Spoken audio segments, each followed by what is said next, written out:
Talkline Network Radio, America's longest-running Jewish broadcast network, the voice of the Jewish community.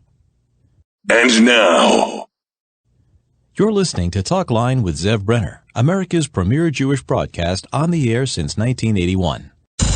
Here is your host.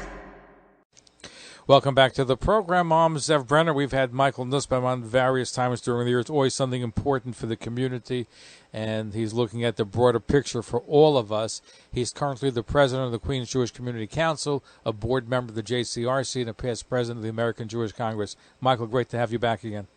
Thank you, Zev, for having me back. We have a critical election coming up for not just for the people in New York, but for the Jewish community in particular, this June 22nd. You know, and one of the things that you're pushing and you're spending a lot of time, and I admire you for, because it's my cause, is that let my people vote.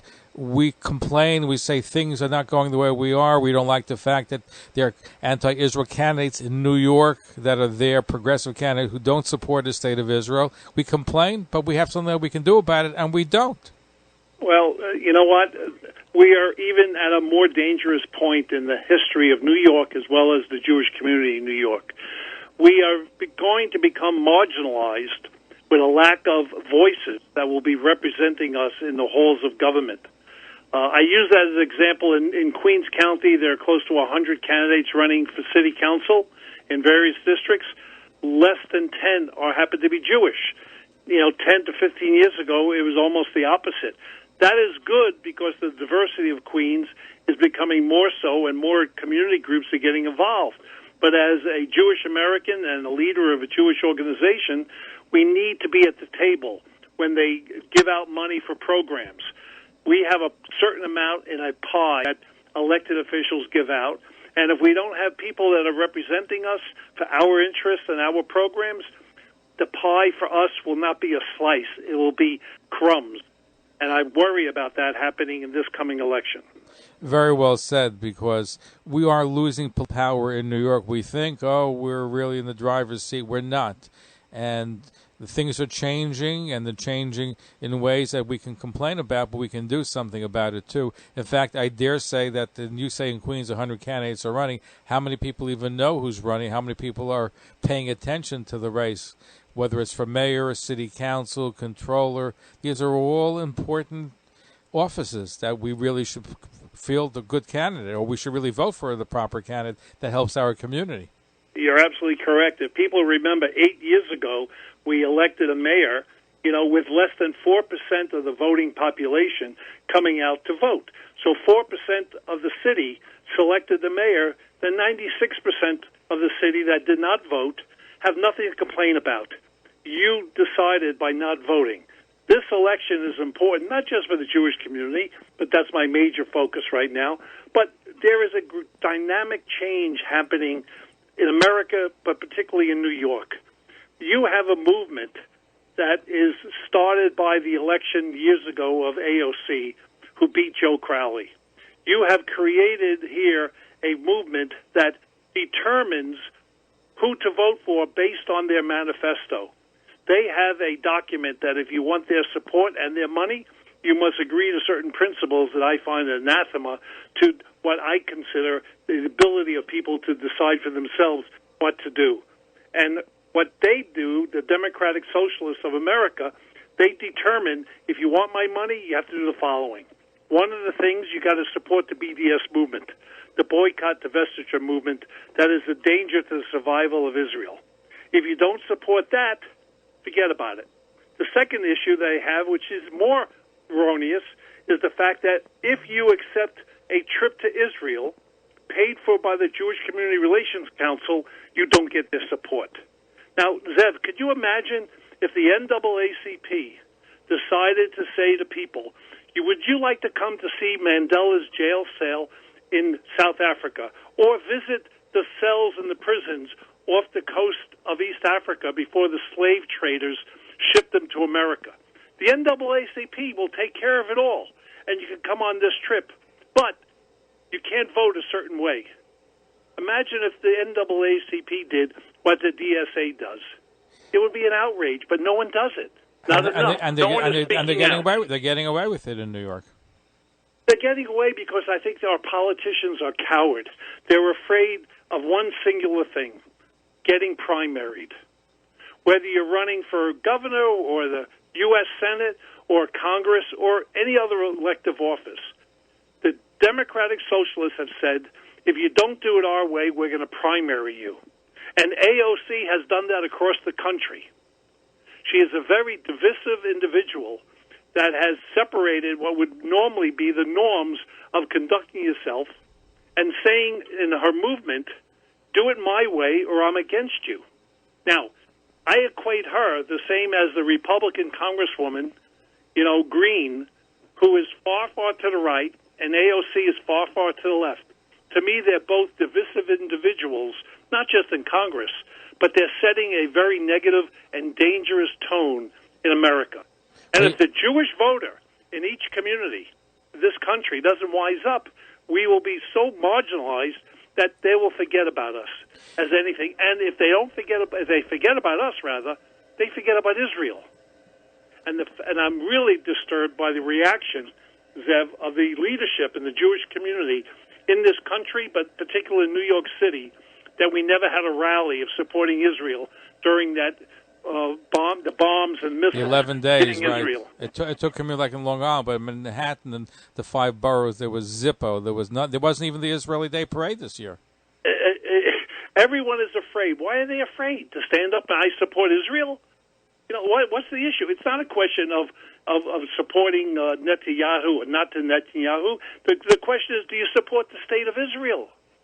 I remember during the Yom Kippur War, I was working for a guy named John Lindsay, and we had a big rally in this country, and we were raising money on the streets of New York. People were in Times Square with bed sheets collecting money to support Israel. Nothing happened. The Israeli consulate should have been taking people to Israel. The mayor, the governor, people, as in the past, whenever there were missile shot at Citro or any place, they were there on the ground. Nobody went this time. Why? Very good question. Why? Very good question. They're going to tell you it's COVID, but the fact is that people did go, and if they wanted to go, they could have gone to show solidarity. And they didn't go. They didn't go. And you see, if you're running for office, Michael, you remember you had to go to the 3 I's, Israel, Ireland, and Italy. We don't even see that happening right now in the mayoral race or the other races where people have gone to Israel or say they're going to Israel. It's became passé. So here's the thing, though. People are listening, and the irony is that if we got together and we made sure people voted, if it was another 3 or 5 or 8,000 votes from the Jewish community, we can make a difference here in New York. Well, I'm trying to do that with the Queens Jewish Community Council. We raise money. We got some generous contributors that support the effort to get out the vote. I can't endorse a candidate or a political party. Okay, all I can do is encourage the Jewish community to come out to vote. Each week we've been running 42,000 phone calls to Jewish voters to get them to vote in this Democratic primary, since there's no real Republican primary to speak of. Okay, so we've been doing that. We've been raising money to take out ads, go on radio stations, and to carry the message that this is the most important election for the Jewish community, but also for New York City. If New York City changes its leadership to be so progressive and controlled by the Democratic Socialists of America, okay, it will be the death knell to New York and to the business community as well as to the Jewish community. So it's something that what I find shocking that we can make such a difference, and like you said, the stakes are very, very high, and we are sleeping. So, Michael, and I know that you're spending your time, your resources, your effort, you want people to go out to vote. How do we shake people up and say this is crucial? I don't care if you're going on vacation, vote before you go. Make sure you spend the 10 minutes. I'm not even sure it takes 10 minutes, but let's assume it takes 10 or 15 minutes to vote. How do we push people? And I think maybe we should tell people not only should they vote, they should be encouraging their family members and friends and say, did you vote? There's no question about it. Early voting begins this coming weekend, and it runs until the 20th, and then the election is on June 22nd. I encourage everyone to try to organize themselves to get out to vote, block by block. I encourage every Jewish community council, every COJO in New York, to look within themselves what they can do to organize their communities and communicate to their membership. Go to the rabbis, go to the yeshivas, go to the day schools. You've got to convince them how important in the next, about 11, 12 days left, to go out and vote. Absolutely. Vote early, vote often. And there's one thing, Zev, there's a lot of criticism and anti-Semitism going out there. And you can only defeat evil, in my opinion, in a democracy by using your right to vote.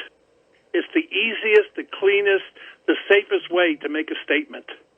And you need to do that because there's a great deal of evil out there against the Jewish community that is as much over today than it was ever been before. Right, we're facing physical acts of anti-Semitism. We're facing the anti-Israel hatred of the AOCs. In fact, Representative Ilan the other day, what did she say? That America's like Hamas. She compared it to Hamas. And it's just unbelievable, some of the things that they say, which is not just anti-Israel, it's anti-American. You know what? I never saw a marquee on a movie theater in Sunnyside, Queens, that basically had the slogan, "River to the Sea," which meant that Israel is wiped off the mat, from the Jordan to the Mediterranean. And you've seen images of that now. Okay, we had an assemblywoman in Brooklyn that proposed a map that she showed that had Israel wiped off, and it just had the Palestinian state where the Israeli state was formerly. I mean, you never had this in New York. You know, we are the Jewish capital of America. And if the UJA and other organizations can't understand what the future will be here in New York, and all they care about is raising money and making their trips to Israel as, you know, elevated leaders of a community that's shrinking, then I don't know, you know, where the future is for my granddaughters. No, very well said. And the irony is, I keep on saying again, we can make a difference. So as we close out, first of all, is there a number, Michael, where people can call for more information? They need help with voting, or to find out. You go to the Queens Jewish Community Council's website, qjcc.org, and you can obviously contribute. If you contribute for this effort, identify that this is for a voter education project. Every dollar and every penny that will go there goes for this project between now and June 22nd, and then I'll worry about the November election. Right. But the Queens Jewish Community Council's website is there. Our phone number is 718-544-9033. Let's give that one more time, that phone number. 718-544-9033. And, you can go on our website, communicate, reach out to us. We are not a big organization, but we hopefully will have a voice in this election this coming June. Michael Nussbaum, thank you for spearheading the efforts to get people to realize that it takes 10 minutes we can vote. We can make a difference if we get. It doesn't have to be. We don't need millions. We don't need thousands. Well, we can if it's even 5,000 or 8,000 Jews were to vote. Every vote makes a difference in this election, especially when you have people that we know that have an agenda that goes against what we represent, whether it's Israel or the values of the Jewish community. So, Michael, president of the Queens Jewish Community Council, board member of the JCRC, past president of the American Jewish Congress, look forward to having you back again. Let's see how we can get people to really vote. That's the key in this upcoming election season. Thank you, Zev. Thank you, and we're going to be right back. Don't go away. Stay tuned. Thanks for listening. Talkline radio and TV with Zev Brenner is just phenomenal. Everybody concerned about the Jewish community should listen and watch. He has the best guests. He asks the most interesting questions. He's always so well prepared. It's talk radio and television from a Jewish point of view at its very best. To advertise on the Talkline network and Talkline's email and social media blasts reaching over 70,000 people, please call 212-769-1925, extension 100. That's 212-769-1925, extension 100. Or email info@talklinenetwork.com. This concludes Talkline's Jewish broadcasts on radio for tonight. For continuous Jewish programs, please go now to talklinenetwork.com or our 24-hour-a-day listen line at 641-741-0389. For past shows, you can find us on iTunes, Spotify, Amazon, YouTube, Instagram, and all major podcast platforms, or jewishpodcast.org. Thanks for listening to the TalklineNetwork.com.